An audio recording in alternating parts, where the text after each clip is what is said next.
सोमानी। हमारे साथ हैं कामाख्या ज्वेल्स प्राइवेट लिमिटेड के एमडी मनोज झा, और उसके बाद हम बात करेंगे ऑफ कोर्स कॉटन पर और चने पर भी। लेकिन सबसे पहले यहाँ पर सोने को आपकी स्क्रीन पे लेके आना चाहेंगे, क्योंकि प्राइसेस में यहाँ पर एक सपोर्ट है। जिस तरह का यूएस का लेबर डेटा आया है उससे बाजार को लगता है कि रेट कट शायद यहाँ पर सितंबर में भी हो सकते हैं।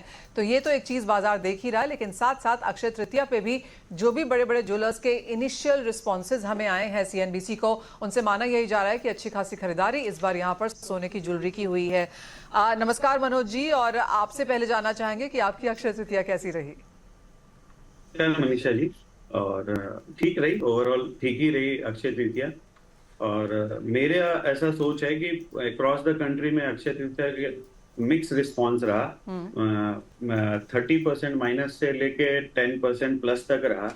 लेकिन अगर ओवरऑल, मतलब मैं गोल्ड वेट के हिसाब से बोल रहा हूँ, प्राइस के हिसाब से नहीं, तो मुझे लगता है कि एवरेज जो है वो 10% 15% डाउन ही रहा अगर पूरे कंट्री का मिलाएं तो।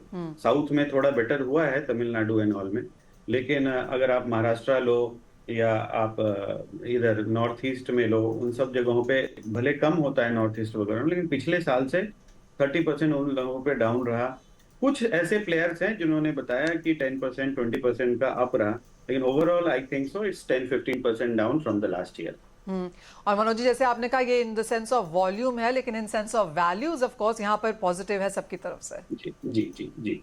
अब जहां तक गोल्ड रेट की बात है, देखिए, आपने बताया unemployment rate, definitely last month से इस बार अनएम्प्लॉयमेंट रेट 3.8 का 3.9 हो गया, और लास्ट ईयर 3.4 था। लेकिन ये कोई, इससे कोई बहुत ज्यादा सपोर्ट मुझे दिखता हुआ नजर नहीं आ रहा। ऐसे जो एवरेज यूएस में जो लॉन्ग टर्म अनएम्प्लॉयमेंट रेट रहता है वो 5.7 रहता है। लेकिन ये एक तत्कालीन आपको रिपोर्ट है, लास्ट मंथ का है, तो वो अनएम्प्लॉयमेंट इतना 3.90 is not a big figure for US in for long term के हिसाब से अगर आप देखेंगे तो। दूसरी बात जो है, जो इंटरेस्ट रेट है वो बहुत दिन से चल रहा है, ऐसा बात कि मार्च से ही कि वो डाउन हो जाएगा, अभी सितंबर में भी डाउन हो जाएगा।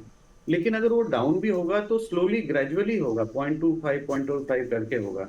एंड जो बहुत पहले से अपनी बात चल रही है कि the interest rate will be longer for higher time, higher for longer time. तो जो फेड ने बहुत पहले, पिछले 1-2 साल पहले कमिटमेंट किया था, याद होगा आपको, कि मैं 2% पे इन्फ्लेशन लेके आऊंगा, तो वो 2% वाला जो सिचुएशन लाने के लिए बहुत लंबे टाइम तक इंटरेस्ट रेट हाई पे रहेगा। और मुझे लगता है कि गोल्ड पे दबाव बनेगा, क्योंकि देखिए डिमांड भी जो है ना, इंडिया में कोई बहुत अच्छी नहीं है डिमांड। आप अगर चाइना का रिपोर्ट लेंगे तो चाइना में तो स्ट्रीट के स्ट्रीट खाली पड़े हैं, कोई रिटेल डिमांड नहीं है। ठीक है, सेंट्रल बैंक की बाइंग आ रही है, लेकिन अगर आप रिटेल के फिगर्स देंगे, रिटेल में एक्चुअल मार्केट में जाके देखेंगे, तो पूरा बाजार खाली सा नजर आएगा। क्योंकि ये जो गोल्ड रेट है ना, वर्ल्ड में किसी को भी डाइजेस्ट नहीं हो रहा है। और ये डाइजेस्ट, मतलब खासकर रिटेल कस्टमर की मैं बात कर रहा हूँ। तो मुझे ऐसा लगता है कि अभी जो है वो सबसे बड़ा प्रीमियम जो है वो जियोपॉलिटिकल टेंशन ही है। और वो जिस दिन भी आपको सेटल होता हुआ नजर आएगा, इजराइल हमास का या फिर आपको रशिया का, गोल्ड में काफी गिरावट आपको देखने को मिल सकती है। मनोज जी, जब आप कहते हैं काफी गिरावट आ सकती है, तो किस तरह का सपोर्ट लेवल्स आप बनता हुआ देख रहे हैं? और अगर ये प्रीमियम्स लगातार यहाँ पर रहते हैं तो किस तरह का हायर साइड अब इस साल में आप लेकर चल रहे हैं? देखिए, केवल जियो पॉलिटिकल टेंशन ही मुझे एक ऐसा चीज दिखता है जिसकी वजह से गोल्ड ऊपर जा सकता है। अगर उसमें और इजराइल और या कोई और कंट्री में ज्यादा तकलीफ नजर आई तो यहाँ से आपको मैक्सिमम $100 के ऊपर और नहीं दिखता है। 100-125 डॉलर ऊपर दिख सकता है। लेकिन यहाँ से डाउनफॉल जो है $200, $250, $300 तक का है, मैं बता रहा हूँ। तो ऊपर का पोर्शन जो है बहुत कम है, नीचे का पोर्शन डाउन साइड स्लाइड होने के चांसेस बहुत हाई हैं। तो यहाँ बहुत कॉन्शियस रहना चाहिए जो भी ट्रेडर्स हैं, कि अगर ऊपर जाए तो ठीक है, लेकिन नीचे स्लाइड होने के बहुत चांसेस हैं। और मुझे लगता है इस साल आपको गोल्ड नीचे नजर आएगा।